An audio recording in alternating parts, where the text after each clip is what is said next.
Super commando ध्रुव, स्वर्ग की तबाही।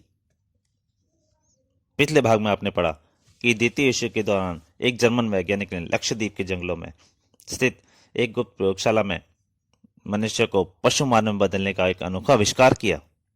परिस्थितिवश उसने आत्महत्या कर ली। कई वर्षों बाद कुछ अपराधियों ने उस आविष्कार के जरिए पूरी दुनिया पर राज्य करने का षड्यंत्र रचा, परंतु तभी एक ऐसे प्राणी भेड़िया मानव की मुठभेड़ ध्रुव से हो गई। ध्रुव उस भेड़िया मानव द्वारा छोड़े गए सूत्रों का पीछा करता हुआ लक्षद्वीप में स्थित नागुद्वीप के घने जंगलों में जा पहुंचा, जहां इन प्राणियों का मुख्य गढ़ था। वहां ध्रुव की मुठभेड़ सर्प मानव, गैंडा मानव और भेड़िया मानव से हुई, परंतु ध्रुव अपनी बुद्धि और शक्ति से सबको परास्त करता हुआ उनके गढ़ में जा पहुंचा, परंतु वहां वह सिंह मानव नरसिंह के चंगुल में फंस गया। इस पूरे घटनाक्रम के दौरान एक रहस्यमय मानव आकृति लगातार ध्रुव के पीछे लगी थी। अंततः नरसिंह ने ध्रुव को भी बाघ मानव बनाने के लिए ठान ली, ताकि फिर ध्रुव उनका आजीवन गुलाम बन जाए। अब आगे पढ़िए। ध्रुव का मुंह अपने आप खुल गया था, क्योंकि एक हाथ उसके बालों को कसकर खींचे हुए था। बीकर टेढ़ा हुआ और उसमें भरे बाघ के जीन्स ध्रुव के खुले मुंह में गिरने लगे।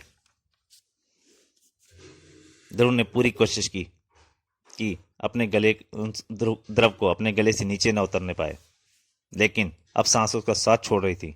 खतरनाक द्रव गले से नीचे उतरने ही वाला था। ध्रुव के बाघ मानव बनने के चंद क्षणों का फासला था कि तभी छटाक, दो गोलियां चली। पहली गोली ने बीकर चकनाचूर कर दिया और दूसरी गोली का निशाना था कमरे में चमक रहा एकमात्र बल्ब। छनाक, पूरा कमरा पलक झपकते ही अंधेरे में डूब गया। अंधेरे का फायदा उठाकर ध्रुव ने धोबी पाट दे मारा। पकड़ना, भागने ना पाए, आह! और एक भेड़िया मानव ध्रुव की पीठ पर से होता हुआ दूसरे भेड़िया मानव से जा टकराया और वे दोनों ही अपना संतुलन खोकर सीधा नरसिंह पर जाकर गिरे। ध्रुव ने अपने मुंह से भरा द्रव तेजी से बाहर थूका और एक गहरी सांस ली।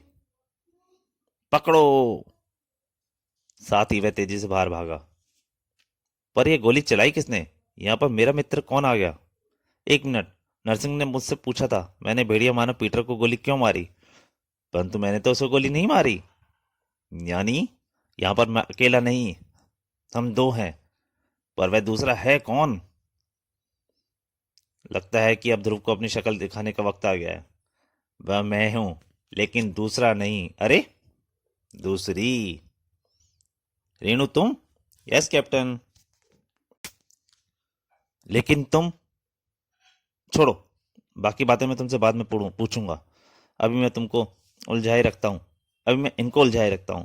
इस बीच तुम यहां से निकलकर एसपी साहब से को सूचित करो। पर जल्दी! पर मैं? बहस मत करो, भागो, कोई इधर ही आ रहा है। आने वाला प्राणी मानो किसी दुस्वप्न से निकल कर आया था। अरे वह लड़की! ओह, इसने रेणु को भागते हुए देख लिया है।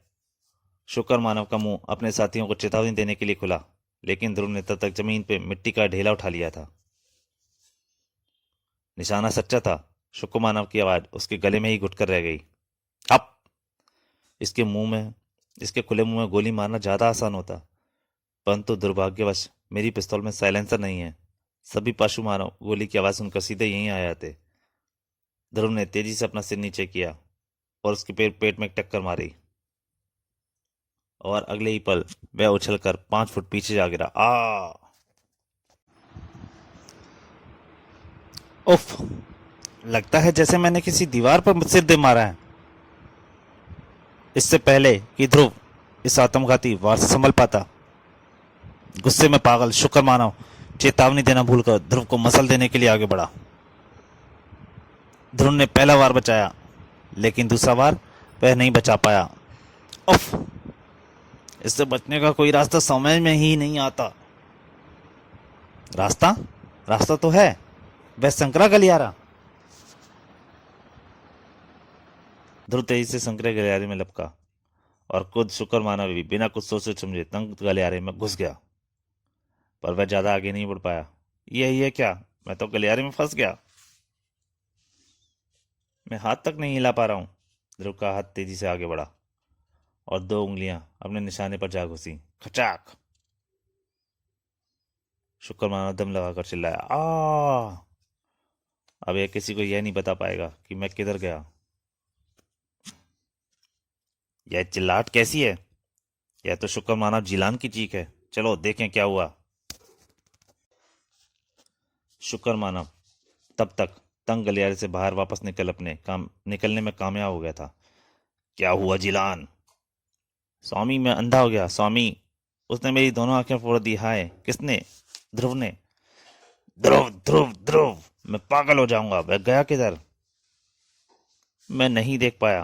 ओह, तो इसलिए उसने तुम्हारी आंखें फोड़ दी और भाग गया। लेकिन वह जाएगा कहाँ? हमारा हर एक सबक उसकी तलाश में है, सेवक उसकी तलाश में है। बकरे! सड़क की मां आखिर कब तक खैर मनाएगी? जगुआर, तुम मेरे साथ आओ। जो आ गया स्वामी।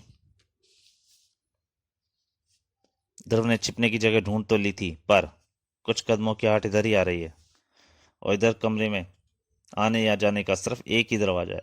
लगता है कि अब मैं फंस गया। लेकिन अब मदद लेकर आती ही होगी।